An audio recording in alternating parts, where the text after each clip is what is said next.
Qu'est-ce qui se passe quand un seul geste d'arrogance irréversible vient heurter un univers silencieux de pouvoir caché? Sur le vol Aura Airlines 715, reliant New York à Londres, le cliquetis métallique d'un coffre à bagages refermé fut le dernier bruit ordinaire en première classe. L'instant d'après, tout bascula. Un éclat brutal, le claquement sec d'une gifle. Un pilote, un homme censé incarner le contrôle, venait de frapper une jeune femme noire. Ce qu'il croyait n'être qu'une passagère de trop, une intruse sans importance, allait s'avérer être son patronne, la véritable propriétaire de la compagnie. Et dans ce geste irréfléchi, il venait de signer non seulement la fin de sa carrière, mais la condamnation de toute une entreprise. Mais attention, ceci n'est pas une histoire de vengeance, c'est une histoire de conséquences. Et chaque seconde allait désormais compter. La première classe du vol 715 brillait comme une oasis suspendue dans les nuages.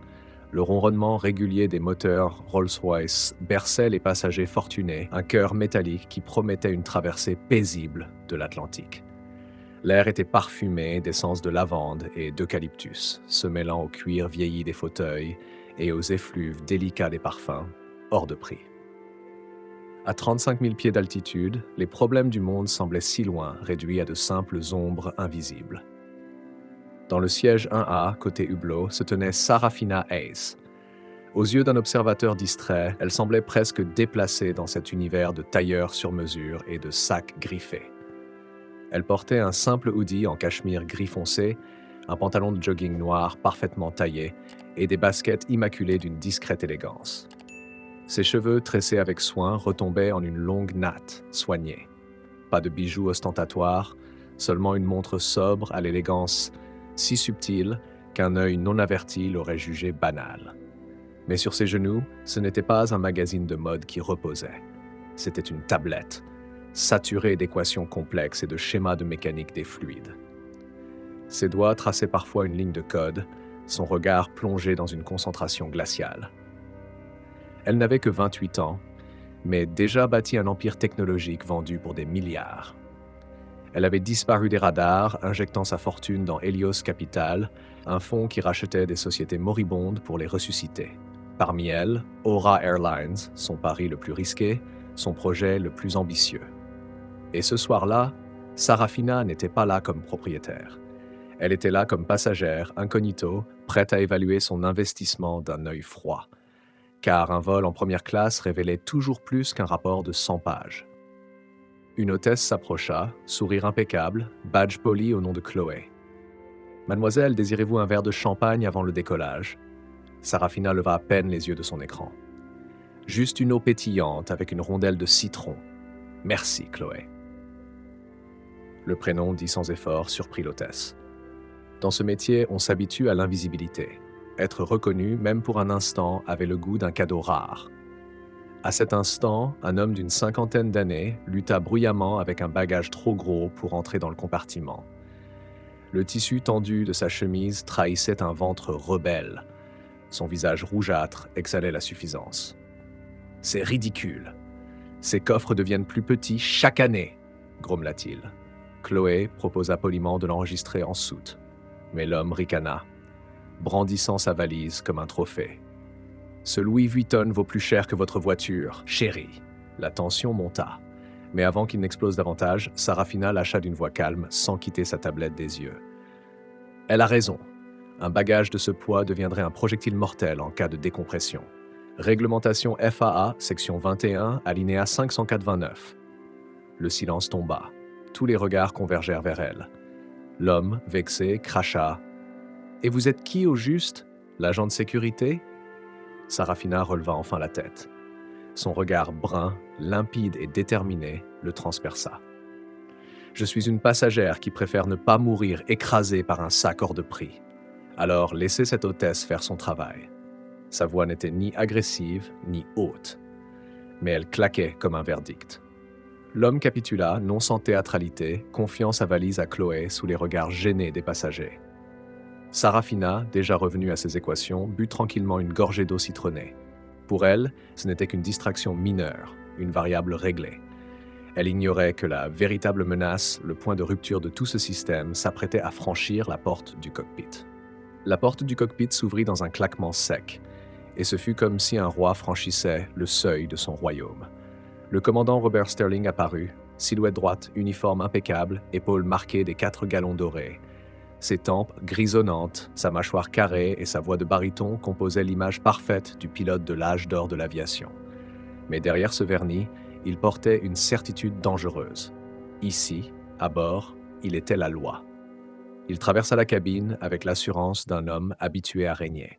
Ses yeux balayèrent les passagers, distribuant des jugements muets. Au bagagiste prétentieux, il adressa un hochement complice, comme une approbation tacite.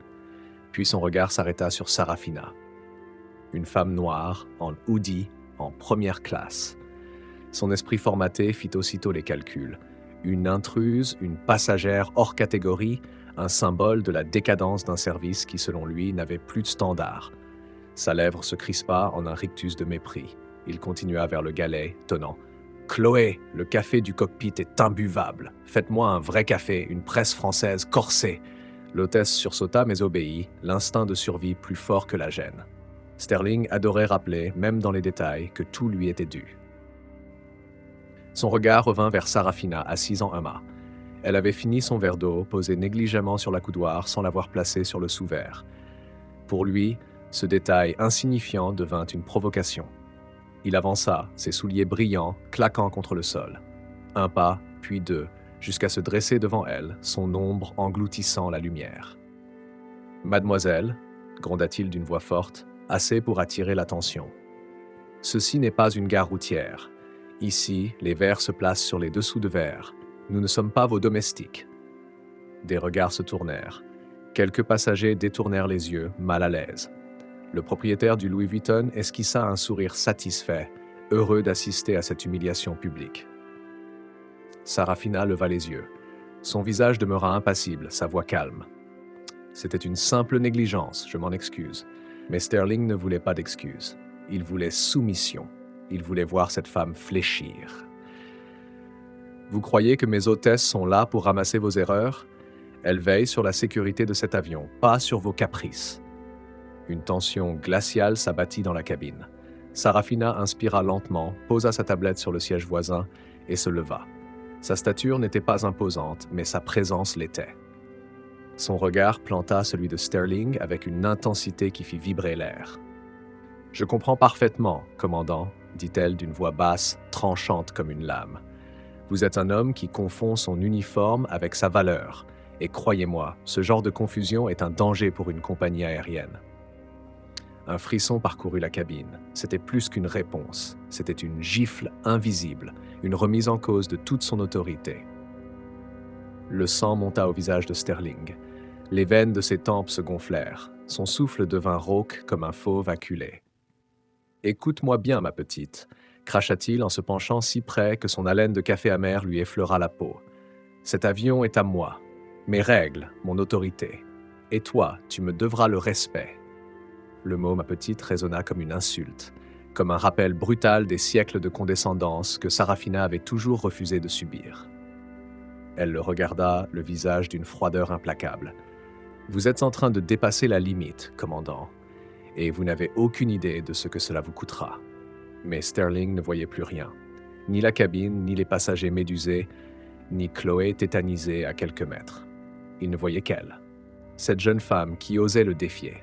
Alors, dans un geste fou, irréparable, il leva la main. Un arc rapide, un bruit sec. La gifle claqua comme une détonation, résonnant dans le silence pétrifié de la cabine. La tête de Sarafina pivota sous l'impact. Sa natte fouetta l'air, sa joue marquée rougit instantanément. Un souffle suspendu traversa la première classe. Plus aucun moteur, plus aucun murmure ne semblait exister. Seul restait l'écho de ce geste impardonnable. Sarafina redressa lentement la tête. Ses yeux, jadis calmes et analytiques, brûlaient maintenant d'une lueur terrifiante. Pas de cris, pas de larmes, pas de gestes. Juste ce regard glacial, inébranlable, qui fit vaciller pour la première fois l'assurance de Robert Sterling. Le silence qui suivit la gifle avait la lourdeur d'un tribunal. Chaque passager, chaque membre d'équipage savait qu'un point de non-retour venait d'être franchi. Sarafina ne cria pas, elle ne protesta pas. Elle ramassa son sac et sa tablette avec une lenteur calculée. « Avant de franchir la porte de l'avion, elle se tourna vers Chloé, dont les yeux brillaient de peur et de honte. Sa voix, basse mais ferme, coupa l'air comme une sentence. « Merci pour votre professionnalisme. » Puis, pivotant vers Sterling, elle ajouta d'un ton glacé, « Ceci sera réglé. » Et elle disparut dans le couloir du jet bridge, laissant derrière elle une cabine en état de choc et un commandant qui venait, sans le savoir, de sceller son destin. Dans le terminal de JFK, Sarafina marchait d'un pas régulier, son sac sur l'épaule, la joue encore marquée d'un rouge cuisant. Mais dans son esprit, la douleur s'était déjà transformée en chiffres, en protocole, en action. Elle ne pensait pas en émotion, elle pensait en stratégie. Au comptoir de la porte d'embarquement, un agent paniqué tenta de bredouiller des excuses. Sarafina leva une main sèche. « Pas d'aide. Donnez-moi simplement le numéro d'immatriculation de cet avion. » N408AU, balbutia-t-il. « Bien. » Elle tourna les talons et s'éloigna, s'installant dans un coin isolé. Son téléphone vibra entre ses doigts. Elle ouvrit son répertoire, passa outre ses contacts habituels et sélectionna un seul nom. Benjamin Carter. L'appel fut décroché dès la première sonnerie. « Sarah, tu es censée être en vol. » Sa voix était plate, maîtrisée, mais sous-jacente à un froid inébranlable. Changement de programme. J'ai été agressé et expulsé du vol 715. L'agresseur est le commandant Robert Sterling. Un silence mortel s'installa à l'autre bout du fil. Benjamin Carter, l'avocat le plus redouté de New York, n'était pas un homme facile à surprendre. Mais cette fois, il avala un souffle. « Il t'a frappé ?» ?»« Oui. L'atteinte est superficielle, mais l'insulte est systémique. Ce n'est pas seulement un homme, c'est une culture entière qui a échoué, et nous allons l'anéantir. » Le ton de Carter changea instantanément. C'était désormais celui d'un général à la guerre. « Quelles sont tes instructions ?»« Active le protocole Helios. » Ces mots résonnèrent comme un ordre nucléaire. Cela signifiait une chose, reprendre le contrôle total d'Aura Airlines, geler les pouvoirs du Conseil et exposer chaque faille comme une plaie béante. Le lendemain matin, à Londres, dans une tour de Canary Wharf, l'état-major d'Aura Airlines savourait ses bons résultats trimestriels. Les graphiques s'élevaient, les sourires se multipliaient. Daniel Harrison, PDG charismatique, parlait de renaissance de la compagnie, jusqu'à ce qu'un message s'affiche sur sa tablette. Urgent, Helios Capital a invoqué la clause 17B. Réunion de crise obligatoire. Son sang se glaça. La clause 17B, une arme théorique, jamais censée être utilisée. Elle donnait au principal actionnaire le pouvoir d'écraser la direction de l'entreprise en cas de négligence grave. Harrison balbutia une excuse et s'enferma dans son bureau. « George, qu'est-ce que ça veut dire ?» hurla-t-il à son conseiller juridique. « Ça veut dire qu'on est en train de se faire déposséder, Daniel. » Et à 11 heures précises, la réunion virtuelle débuta. Chaque cadre apparut sur l'écran, crispé, blême. Dans la case centrale, le visage glacé de Benjamin Carter. « Messieurs, dit-il, sa voix résonnant comme un couperet, nous sommes ici pour une raison simple. Hier, un de vos pilotes a agressé physiquement une passagère en première classe. Nous avons les preuves vidéo, et ce n'était pas une passagère comme les autres. » Il marqua une pause. Les regards s'échangèrent, anxieux.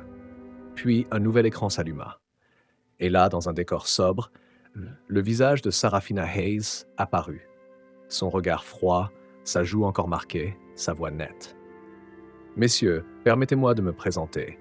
Je suis la propriétaire majoritaire d'Aura Airlines. 58% de vos actions m'appartiennent. Vous ne travaillez plus pour vous-même. Vous travaillez pour moi. » Un silence brutal s'abattit sur la salle virtuelle. Le monde venait de basculer.